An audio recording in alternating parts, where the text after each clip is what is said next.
Hello, welcome back to my channel. I'm Erin with Snowberry Design Co, and in today's video, I'll be painting this sunflower wreath. All of the products I'm using will be linked down in the description box below, so be sure to check that out if you're interested. I'm starting with my size 8 round brush, and I'm going around and painting the dark brown centers of my sunflowers. I'm trying to keep these in an oval shape, but I'm not too worried about keeping these evenly spaced apart or perfectly in a round shape because I'll round out the wreath later when I add in petals, leaves, and other filler flowers.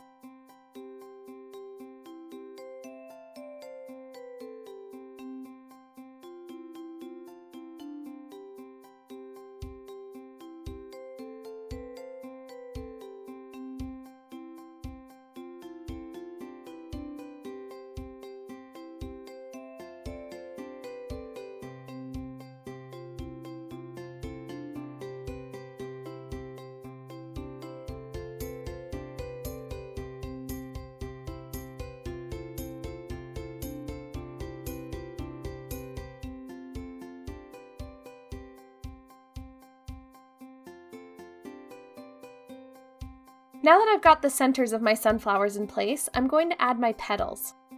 Some of the sunflowers are facing outward, like this first one, so the petals that are going the same direction the flower is facing will be longer, if that makes sense.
I'm keeping these sunflowers really loose, so I'm really relying on my brush to create the shape of the petals, rather than trying to outline them and then fill them in.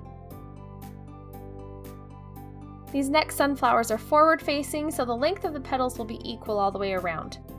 I want the petals to be generally the same length all the way around, but I'm not keeping them perfect because that's not how they'd be in nature. I'm going to continue adding petals to the rest of my sunflowers, following the same pattern I used before.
Now I've got some gaps that I need to fill in with some flowers.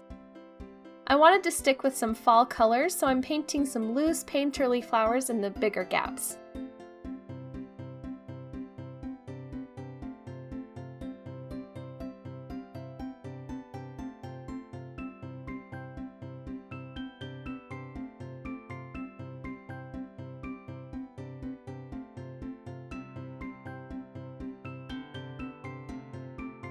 I'm also adding a few here and there so that there's a nice balance and not just two large spots where there are red flowers.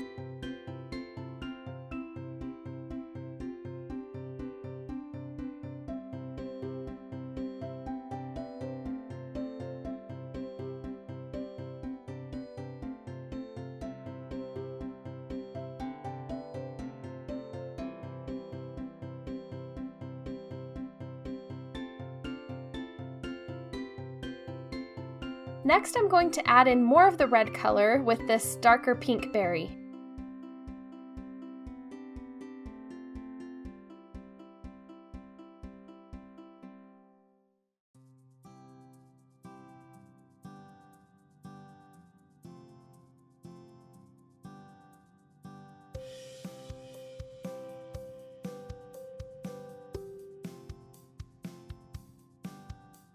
And now I'm adding in leaves and stems for the tiny flowers.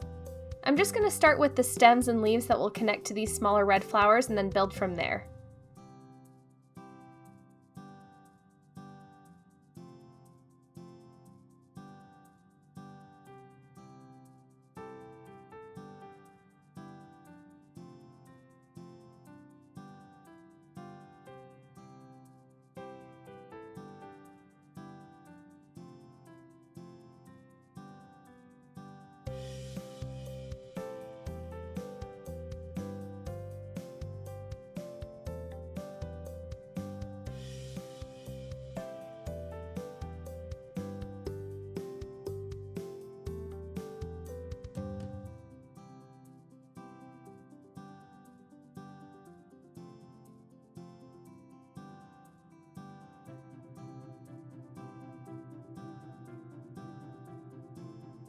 Next, I'll add in some larger leaves to help ground the entire wreath.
Lastly, I'll add stems to my little berries and darken the centers of my flowers, and then I'll be finished.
I hope you found this video helpful. If you liked it, please hit the thumbs up button. I would love to be able to help more people learn how to paint watercolor flowers, so if you know of anyone who would like my channel, be sure to share it with them. I'm going to leave a link down in the description box below so that you can join my newsletter. If you sign up for my email list, I'm going to be mailing out my videos early for the rest of October. Lastly, don't forget to subscribe to my channel. I've got some exciting things coming up that you won't want to miss. Thanks again for watching. Bye!